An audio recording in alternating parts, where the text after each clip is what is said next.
Sleeping Beauty.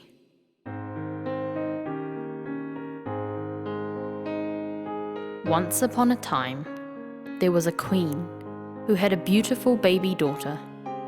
She asked all the fairies in the kingdom to the christening, but unfortunately forgot to invite one of them, who was a bit of a witch as well. She came anyway, but as she passed the baby's cradle, she said,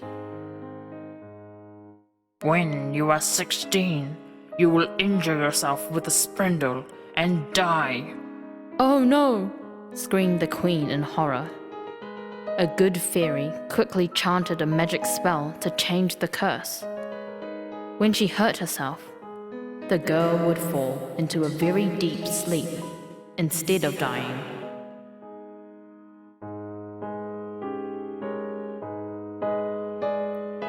The years went by. The little princess grew and became the most beautiful girl in the whole kingdom.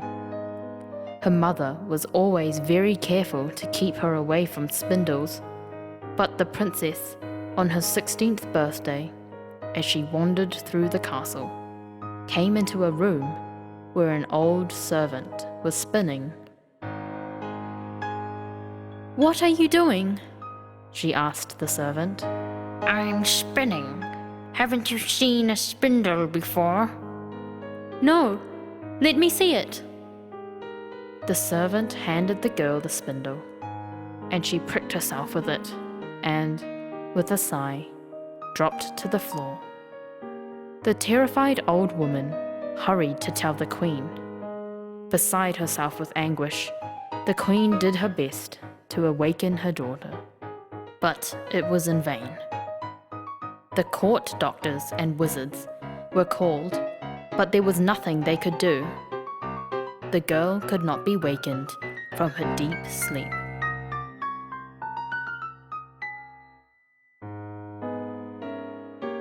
The good fairy, who managed to avoid the worst of the curse, came too, and the queen said to her, "When will my daughter waken?" "I don't know," the fairy admitted sadly. "In a year's time, 10 years, or 20, the queen went on. "Maybe in 100 years' time." "Who knows?" said the fairy. "Oh, what would make her waken?" asked the queen, weeping. "Love," replied the fairy. "If a man of pure heart were to fall in love with her, that would bring her back to life." "How can a man fall in love with a sleeping girl?" sobbed the queen. And so heartbroken was she that, a few days later, she died.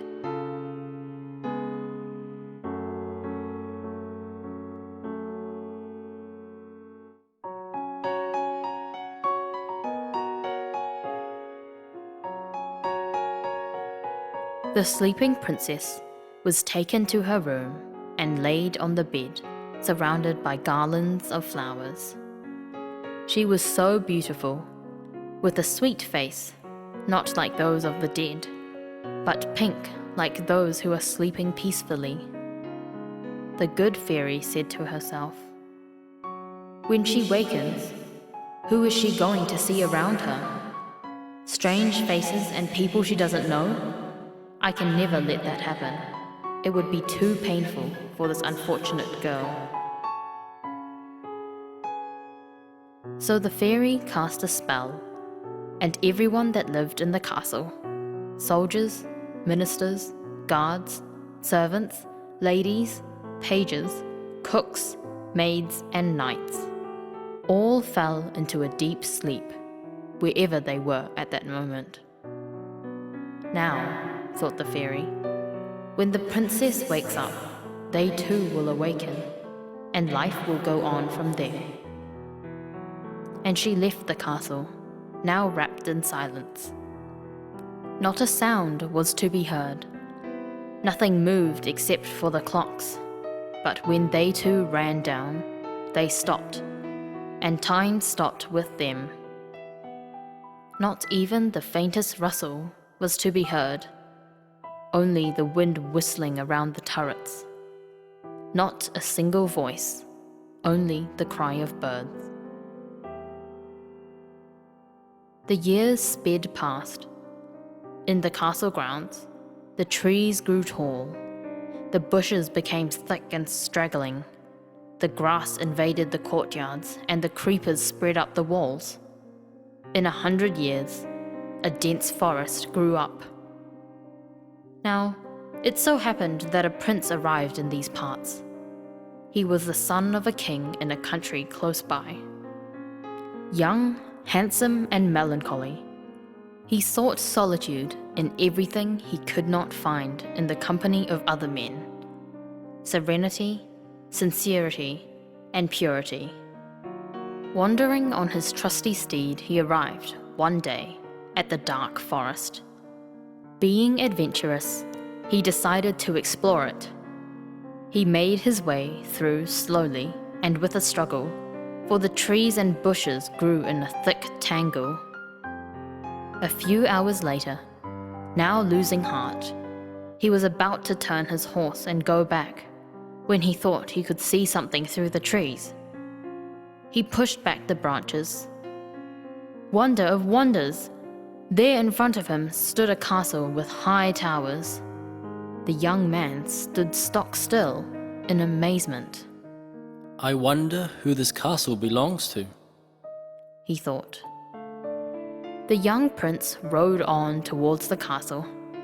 The drawbridge was down, and, holding his horse by the reins, he crossed over it. Immediately he saw the inhabitants draped all over the steps, the halls and courtyards, and said to himself, "Good heavens, they're dead." But in a moment he realized that they were sound asleep. Wake up, wake up! He shouted, but nobody moved. Still thoroughly astonished, he went into the castle and again discovered more people lying fast asleep on the floor. As though led by a hand in the complete silence, the prince finally reached the room where the beautiful princess lay fast asleep. For a long time, he stood gazing at her face, so full of serenity, so peaceful, lovely, and pure, and he felt spring to his heart that love he had always been searching for and never found. Overcome by emotion, he went close, lifted the girl's little white hand, and gently kissed it. At that kiss, the princess quickly opened her eyes, and wakening from her long, long sleep, seeing the prince beside her, murmured, "Oh, you have come at last. I was waiting for you in my dream. I've waited so long." Just then, the spell was broken. The princess rose to her feet, holding out her hand to the prince. And the whole castle woke up too. Everybody rose to their feet, and they all stared around in amazement, wondering what had happened. When they finally realized, they rushed to the princess, more beautiful and happier than ever. A few days later, the castle that only a short time before had lain in silence now rang with the sound of singing, music, and happy laughter at the great party given in honor of the prince and princess who were getting married. They lived happily ever after, as they always do in fairy tales, not quite so often, however, in real life.